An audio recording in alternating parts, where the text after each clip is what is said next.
Hey everyone, and welcome to Roho Rest Podcast Hour. I'm your host, Dr. Michelle Majors, and I am so super excited to have this conversation from the Roho Rest Podcast studio. And I am looking forward to. Let me fix my mirror. There we go. A little symmetry. Never hurt nobody.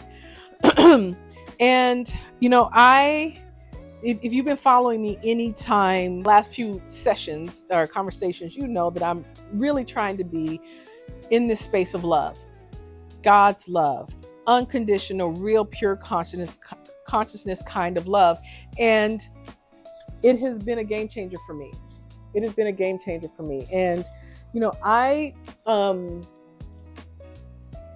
a couple of weeks ago, I asked God, I was like, look, I want to live from pure love. This world needs some love. And what's happening is everybody is reacting to everybody. What I believe is that it's not just so much that what we're seeing is scary. I think we are more reacting to the collective fear that people have. Can you imagine how it would feel to go through this exact same experience knowing that everybody else is doing okay? Like if you're having your experience, and what difference would your experience be today if you look around and you're like, everybody's just living life as usual. It must be me, right? And then you can do some internal work. But because everybody is validating the story that everybody is struggling, everybody is hurting, everybody is afraid, now we are dealing with a different kind of frequency because we have all collectively decided that this is a fear-inducing situation, and we're relating through everything through fear and lack and limitation and unknown and anxiety and stress. So the perception that everybody is struggling is adding to our grief and our pain in ways that we would not even comprehend or move in it if we're like, wow, the economy's better than ever. There's no war, but I'm feeling my anxiety. That's a different battle to fight. But it feels way more overwhelming when you feel like everybody else is in the same kind of WTF moment that you're in. And when we're all in that frequency, where is calm coming from? And I talk about rest, but even when I try to rest, I still rest I'm not rested in my soul. I'm not rested in my heart. I'm not rested. And so now that's the question, right? Like, how do we access that deep rest? And that, I can only say, for me, comes from love. That's the only way I've been able to access rest. Because where there's rest, when there is love, there is no fear. There is no judgment. When there is love, there is no surviving. It's just loving. It's just being present. And so I've been trying to do this dance of, well, how do I make that work? And how do I fit this in? And all these things. But even in all of the processing of how do I get to love, that's still fear-based. So I keep going, okay, well then, how do I get to that place where I know that this is an awakening that we're going through. This is the shift. This is an awakening. Of course, we've gone a long period of time with a system that does not work for all of us. Of course, it has to break down some way. Of course, we have to reset it. So for folks to be free, there's going to take this kind of action, especially in a place like this, that was never really built on this idea that everybody gets equal share of the pie. We want everybody to thrive, and that was never part of the equation, right? So for us to feel like we're trying to get to that point now, when in fact that whole system, I believe, is dismantling. And I believe that this is order and love and peace. It's trying to push through. And for those who don't benefit, they're fighting like hell to protect chaos. because chaos is why we're pitting each other against each other. Where there's love, there's no competition. Where there's love, there is, you see people like you see yourself, so you treat people well, right? So given that, and all of that related to this divorce, I've been really on a search for, how do I love this person? God, I want to love him. I want to look at him and go, I get it. I get it. I know you're hurting. I get it. And we have to move forward. There's nothing else for me to think about, worry about, or consider, because I know there's nothing to debate when you make choices out of love.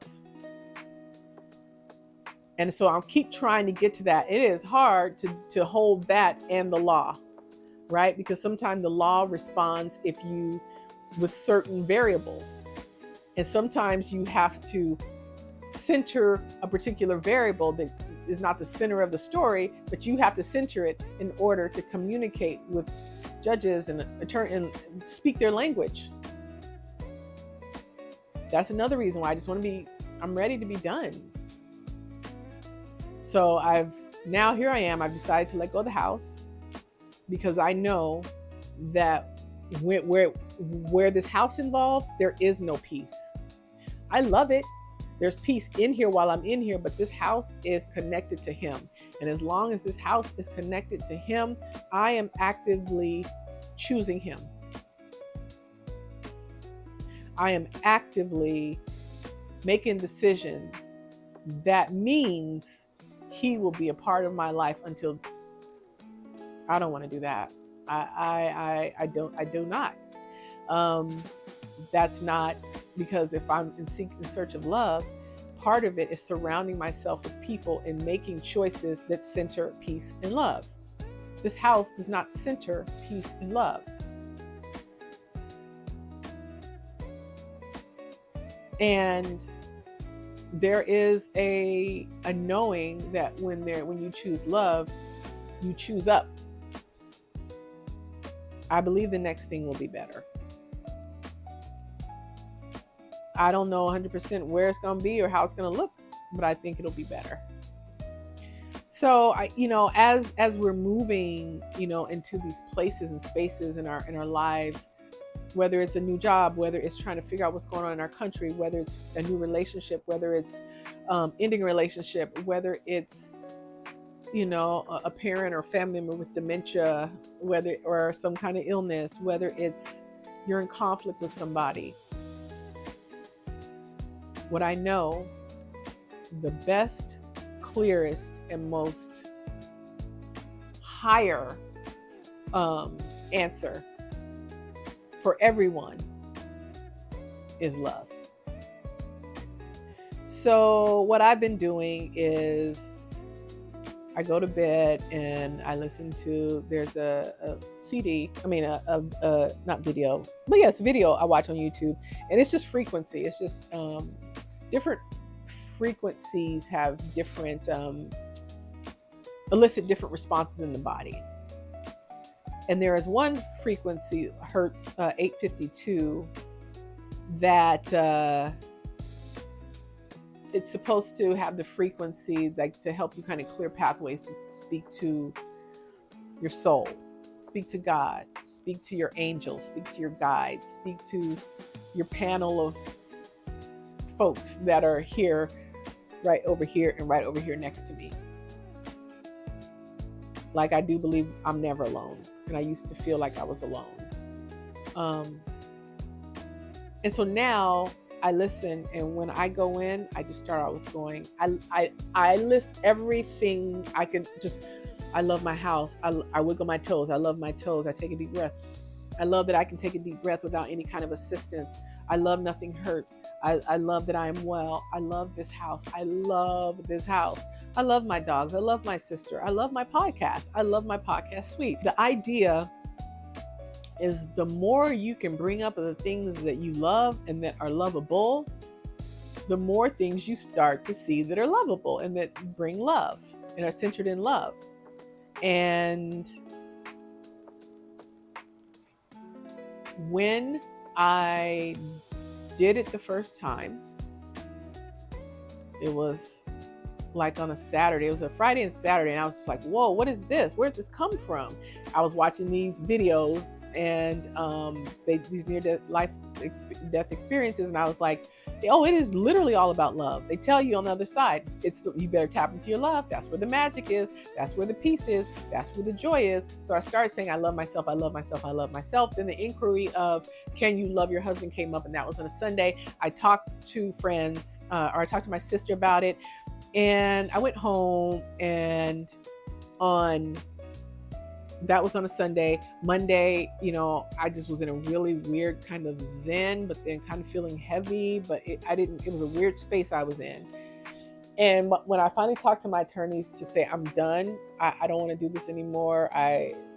Let's settle, whatever that looks like. I just want the paper signed. I want to move on with my life. My attorney told me that my ex had called Sunday. Now, when I tracked the time based on some calls I made and all of that, it was like 9 minutes after we had that conversation about, can I love him? He sent an email to my attorneys. It was the most clear, rational, I'm ready to mediate. Let's have a conversation. Let's move forward. Let's figure out how to make this work. So what I can say, and I'll say it again, where there is love, there is no judgment. Where there is love, there is no internal confusion, and love brings a precision that I cannot even describe. Because when you're operating in love and you're clear that's the game you're playing, everything else falls away. I don't entertain it. I don't get upset there's precision. Where there is love, there is peace. Where there is love, there is clarity. And when there's love, there's no fear. There's courage. There's no fear. When I'm in love, I don't worry about money, because I know what happens. I've been firsthand. I've seen what happens when you just let things go and allow love, allow God, allow the will of this brilliant, brilliant, brilliant universe we work in to orchestrate all your affairs and part seas and knock down doors. And all you're left with is you're on the next level with love. So that's my thing for today, y'all. That's it for today. I am going to stay on this. There's lots of new little developments that have happened recently, and hopefully next time I talk to you, I'll be talking about love, and I'll be talking about some of the miracles that have happened in the last week, because I've decided that in the midst of being knocked around with this new information and this thing that I have to do, I've been subpoenaed to do some, I want the story to be different. And I know that love changes the story. So I will leave y'all with one thing. And that is, we have not been conditioned to try love. We are conditioned to distrust love. We are conditioned to, when it comes too quick, we don't trust it. But also, if it comes quick, we don't know what to do with love in a state of peace, right? We're frantic. There's a limited amount of love, so let me grab onto this love right now.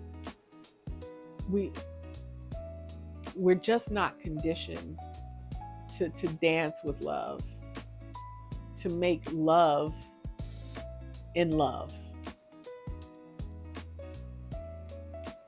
We're not conditioned to do business with love. We're just not. So my way of spreading this conversation to make my life better and your life better and your kids' life better is that if we just take up love in our own lane, and this is my domain. Think of it as city blocks. While I'm on this city block, everybody gets love. Just in this block. When I cross the street, they get love. Just in this block. If everybody did that, there would be love everywhere. There would be no place where love isn't.